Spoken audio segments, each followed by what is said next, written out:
Okay, so I just thought of something else. I was thinking about the sun again. And I was thinking about the light distribution. And I was talking about, like in the video I just made, about the pineal gland and the larger structure being the sun. And I think about perception and how maybe it's a bit thwarted. You know, we use technology to view something. And there's nothing wrong with that.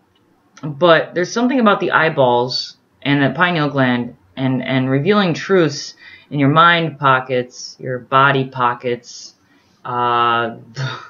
nature's pockets. You know, I'm wondering, you know, it's like we see the sun as being this concentrated, separate system. And we see all this dark matter, we see all this empty, quote-unquote, space. But what I think is that there are a lot of frequencies within that space because there's something there. And I feel like by being able to see, you know, it's like we say it's black, but I know that that's not entirely true because, you know, you take black and how many frequencies does it take to make black? You know, there's clearly something more there than just black. It just appears to be black. So when I think about the sun, it's like you're taking black and white, right? And you're saying, okay, they're separate. But I'm like, well, I mean, they appear to be separate. But if we were to really look at every single frequency, we would see a lot more. So I'm like, you know, we could use technology all day long to see the frequencies there. But like something inside of me tells me that, I mean, that makes perfect sense. That there's a lot of frequencies. And perhaps those are the dimensions. So instead of seeing it as separate, I don't think it's separate at all. I think we just think that it looks separate and that it looks like one concentrated system, one concentrated body, the sun, the earth. I mean, pretty much anything that looks like it's separate. I think that's just perception because there's a lot of stuff in between and it's very concentrated. It's there's a lot of stuff going on in there. And it's like such a frequency that perhaps we're looking at it from, I mean, the fact that we even use a telescope, the fact that we even use something, send it out into space, and then take a picture of it and say, okay, this is what it looks like. I'm like, well, that's from that perspective, and that's from that technology and that camera at that moment in time. But what if I was there? You know, what if we were there? Would it look like that? Would that camera be our eyeballs? Cameras see things a bit different than our eyeballs.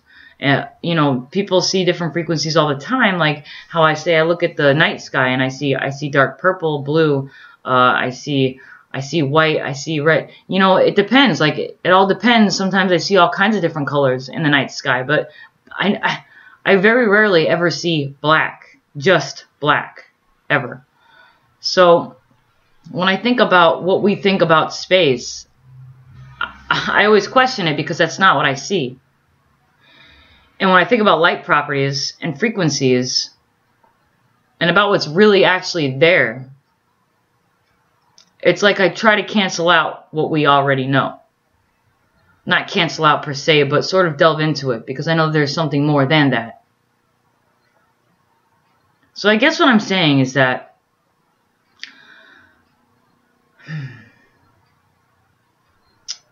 I'm not saying don't trust technology. I guess what I'm saying is that by trusting in your own bodies, your own awareness, your own intuition, heals, reveals what's really going on.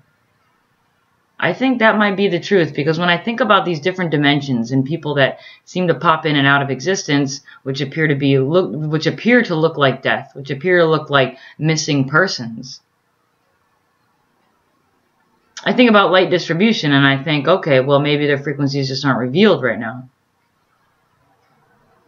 And I think about dissolution of the sun. I mean, dissolution, soul is sun in another language, and I'm like, okay, dissolution, like you're literally taking something from the sun, this conduit, this light, and you're like moving it Because everything, you know, when I think about distribution, like in a couple of videos back, I talk about distribution, the weather distribution, light distribution, you know, and then I think, I don't even know if this is in the Bible, but I feel like it's somewhere in there, and it talks about even sunlight, and I think about what I truly enjoyed as a kid before I even read the Bible, or read, you know, knew a whole lot about the Bible, and I remember, like, I liked really cloudy days, or like that cloud, that sheath above you that would create even sunlight. That was my favorite thing.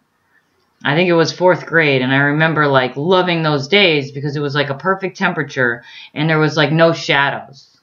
There were no shadows, and I loved even sunlight.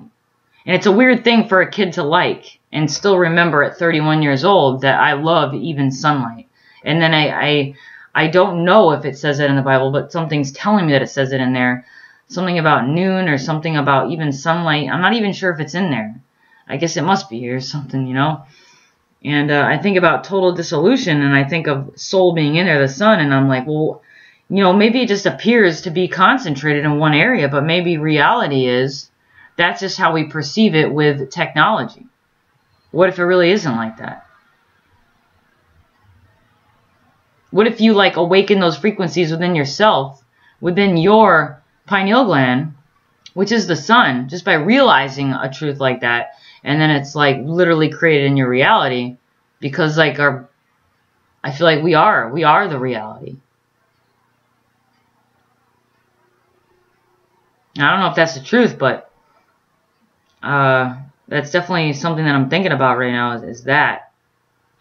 With basically just pictures. I feel like it's not even really a thought, it's more of a picture. I mean, we could use the word thought, but it's a picture that I have in my mind, and using like you know, the sense, whatever it is that I already know, instead of looking it up. I mean, it is in the center, but maybe it just appears to be one large body or something like that from our angle, from our perception with technology. I mean, we're going back to understanding that it's not what it appears to be. Smoke and mirrors and stuff like that. I don't know. Okay. Well, that's really all I had to share for now. Thanks for watching.